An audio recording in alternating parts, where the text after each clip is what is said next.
Gaaffii tokkoon uummata nama kuma torba saddeet as waliigala nu bira jiru kana biratti si gaafachuu barbaade. Ganama kana Facebook irratti suuraa ati posti goosita akka argite. Yaa hamni beektaati. Haadha manaati yaa duraanii.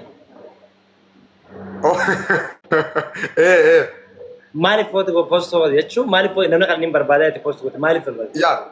Yaa ati ni kaayitee waan jirtuu fi intalli sun bareedduudha harka keessa zaboon qabdu fuudhuun fedha. Yaa ni dandeessan. Garuu nama sanii wajji wal qabatee waan tokko ni fasii godhuu barbaade. Ayyee. Yaani namni sun nama wajji jiraataa ture ni beeka. Amala nama saniitti ni beeka. Okay. Ni beeka nama osoo abbaan fedhe bakka kana akka fedhe taa'aa oole akkana zoor jee nama laalli tokko. Don't give a shit. Namoota dhimma takka waan takka irraa qabe takka. Jechuun ittuma osoo balaan tun samii akkana gabbuute miidiyaa kana dhufee nama deebisaa kan nama wajji kannee jechuun nama ittiin buune takka namni suni. Ani garuu waan ati gooteef naa garuu dideetiin wallaaleetiin mucaan kun maal jechuu fa'eeti. Like silkii isii barbaadatee murtiin fuudhee jira jechuuniif deemamoo. Dhageessee jirtaadha gaafatu deemamoo. Naa osuma itti himtellee nama gammadu namni sun nama gaarii qalbii gaarii qabdi. Nama gaariidha nama yeroo gaarii jireenya gaarii hojii dabarsinee adda baanee sanin akkasitti si ibsuu barbaada. Still namni jireenya gaarii hojii dabarsee adda baan kabajaan qabaa fi adda oolee namni kabajaan adda ooluun akkasi. Deengadanii adda isaa jechuun fedheeti kabiraatti si dabra. Asmaratti si qabu gudaka. Ta deengadda caaltuu amaanii obboleettiin teenya gaafa abbaa mana ishee qaabtu jechaatti amma gette kana jechuu dhabuu isiitiif hanga sun daagaddaa taate. Because namni yoo hamtullee adda bahe gaafa hojii jiru san gammachuu wajjin qaba akka ture waan ta'eef adda bahee jireenya mataa isaa eegulee akka gaariitti hojii jiraannee. Yaa maqaa nama sanii kabajuma yaa muggaariidhaati moo maqaa ishee kabaja eegamteef galatoomii. Ani amma isii wajjaasa'uun barbaada. Fireendummaa isii wajjin eegaluun barbaada. Intalli duraanis keenya bakka argee nu filte amma san argee keessaa akkasiin baatuun barbaadu jimaan qabaasisuu barbaada. Obboleettiitii yaa hin dubbisaa. Anuu qabaasisuun dadhabee nama qabamu miti. Okay. Amma kana bira dabri gaafii biraatiin qaba. Caalaan osoo qofluun fedhin si biratti akka kostar jee wanni dabbal gaafii sii qaba. Ibsoo qadir martuu ni beektaa? Silaa rakkoon dandeenye nama hundaa wajjin hin dhumtu ati. Biyya wajjin. Ani eenyuma wajjin rakkoon qabu. Ibsoo qadir martuu hin beeku inni sun. Okay.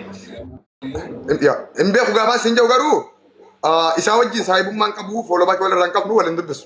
Paablikiif viidiyoo inni waraabu miidiyaa irra ni arga. Okay. Daangaa walii haqottan ni qabdanii? Daangaa walii haqottan ni qabdanii siifin? Maal boobbilee waan biyya Qaatarin jira inni biyya Itoophiyaa jiraati eessatti daangaa walii qonna nisma suuraa biyya kanatti narratti arga malee. Thank you. Gizee hunda maaliif wal barbaadda? Yaani bakka maaliif wal dubbisuu illee feene? Yoom wal agarre takka haalatti waliin agarre naaf inni wallahi kun har'a wal agarre. Okay, mee wal dubbisa salaamuma rabbiitu wal gaafadhaame. An bartanii laayin wajjin rakkoon qabu. No, salamata rabbi wal rabbu fadhaame dura. Salamata rabbi qofa naga oromummaan wal dubbisna shigiree dama bibi. Ayyee wal dubbisa. Salaamu alaykum habibi. Mutura jirta ibsa. Wa alaykum salam. Okay, naga. Mirkan. Fayyuma. Asgeenya bo alhamdulillah. Dabbal lanjani oromo da warar argeeti. Qaadarin jira. Durani fidha. Oh. Maayet.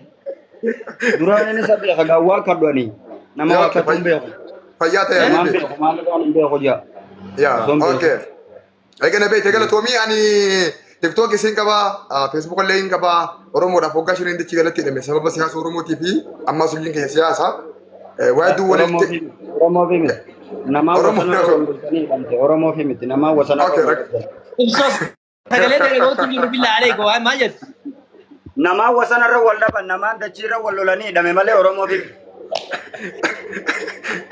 okay gogo isa amma wanta kan sinjaan mi'a haasawa ya wanni singa ju barbaadu ma ta dura hojii keete jaban rakkoon qabu waan barbaade hojjedhu abbaa barbaade faarsi abbaa barbaade rabsi rakkoon qabu maaliifi ani amma akkuma ati amma suuraa namaa suuraa xiyya kan kanatti suuraa namaa kan ture amma dheeniin kaadda gaafa aslii faa gaafa maayikii faa nama dheenas ga'e miidiyaa kanarratti imaama marattee quraana lallabdee namni fe'amasa hin jiru. Eenyuun negatiivii qaba akka ture eenyuun godaa fi lagaa fi gaara hunda bee bakka tana ga'e garuu waan takkan silaam Lafaatiin mal lafa hojjurtu kana. Anamma nama dawaa dhufeen diina qabaadhullee fira niin qabaadha. Fira qofaa miti. Tootaalii yoo xiqqaate miidiyaa hawaasaa kan gubbaadhaaf fayyadamee jira. Fayyadamutti hin Oke, jiraatu. dabbal Koi, koi. jidduu kanatti sin qaba osoo ati fitatin. Osoo hin fitatin si qaba osoo hin fitatin. Osoo hin fitatin. Ibsoon fira hin qabu yoon siin je'ee murtii waan si faarsuuf naan jechuu dandeessa. Kana wabillaahi rabbi diin si kan. Garuu mana keetirraa hin si gaafadha. Annabiraa wayin argaa mana hankee. Atillee nun sobdu.